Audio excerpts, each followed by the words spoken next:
first state to legalize marijuana sales for recreational use on New Year's Day. Washington state will be next, and a number of states are considering similar laws.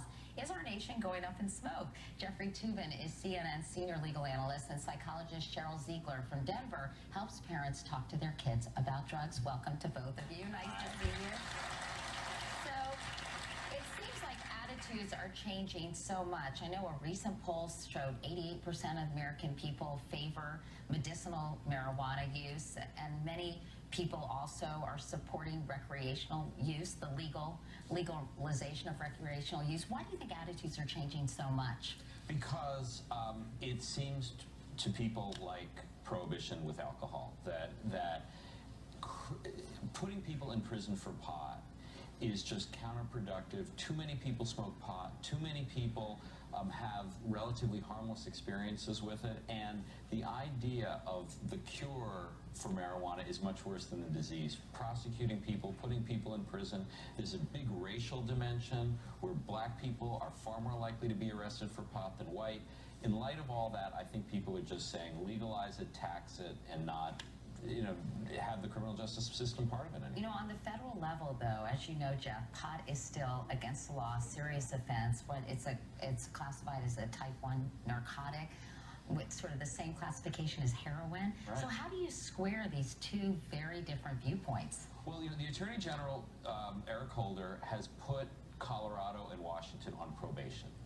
He has said, you know what, we are going to let you conduct this experiment, but you have to meet certain conditions. You have to make sure that kids don't get access. You have to make sure that organized crime doesn't get access to it. And we're going to monitor this.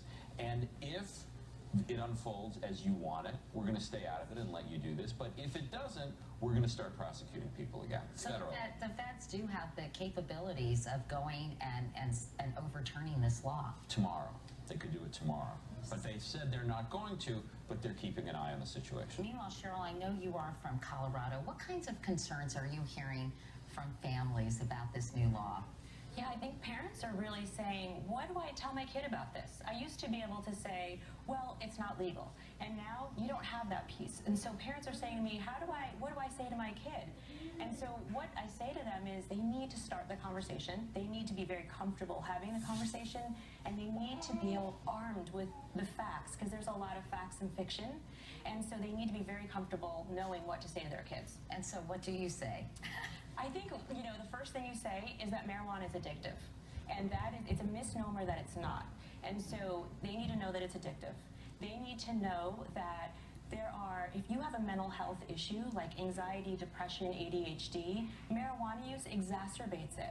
So at first there's this calming effect, there's an effect that kids will say to me, but I really do feel better, but I don't feel as sad. And that is the initial effect. However, with increased use, what happens is they need more of it, and then it actually has the opposite effect, and we see increased levels of anxiety and depression, and so that's where it goes downhill. Mayor Hancock expressed concern about it being a gateway drug, and it seems to be a lot of debate, even in the medical community, about whether that is the case. Right. What is your take or your best knowledge on that?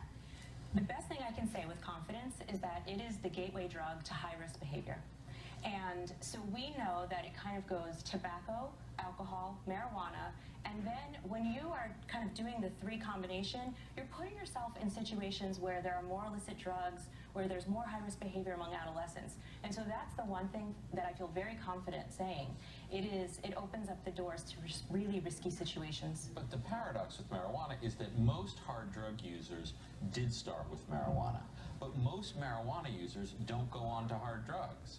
Both of those things are true, and how you sort that out is not obvious or clear to me. Right, and so what would you tell your kids about this? Would you, I remember asking Sanjay Gupta about this, and he was kind of bitty, after saying it wasn't He's my colleague, so I'd like to say bitty as well. I don't know, look, our kids have been exposed. There's nothing new about our kids being exposed to marijuana or alcohol or cigarettes. I think you have to trust that these are good kids who are smart, who are probably going to experiment with it, but are probably going to get on with their lives, like most of us who experimented with it when we were young. That, yes, it was a part of growing up, but we didn't kill anybody, nobody killed us, and having that as a relationship between parents and kids rather than cops and kids is probably a healthier way to resolve it. And I do agree with that, but I don't want to minimize the effect that marijuana has. We know statistically, just by trying marijuana one time in your adolescence, you have a 10% chance of being addicted. If you continue to use it, by the time there's a senior in high school today, 47% are using marijuana. That's half of our kids are using marijuana. Now, that might be recreationally or not, but they're using marijuana by the time they're between ages 14 to 17. So I don't want to minimize that it's just pot or it's natural and organic. And that's the other thing that I hear. And I think the other thing with the stats on it, I agree with the legal side, but school performance, it decreases dramatically once children start using it. And so we see decreased grades, and we see poor performances in the long term, and just, lack of satisfaction with your career. So really serious academic effects as well. I think it's the same as any potentially harmful substance like alcohol. You want to make sure that they have the facts and that they're responsible, right, and that you have the conversation. I was just listening to what you said. How it seemed like if you substituted alcohol, every sentence would have been the same. Right. I mean, and that's and that's not a good thing, but it's also not illegal, which is probably, I think, for the better. Well, it will be very interesting to see what happens in Colorado and Washington State. Eric Holder will be watching, and so will the three of us. Yeah. Thank you both so much for coming in. It's really an important conversation, I think, for people to hear and for people to have. Thanks so much. And we want to know what you think. Do you support legalizing marijuana for recreation?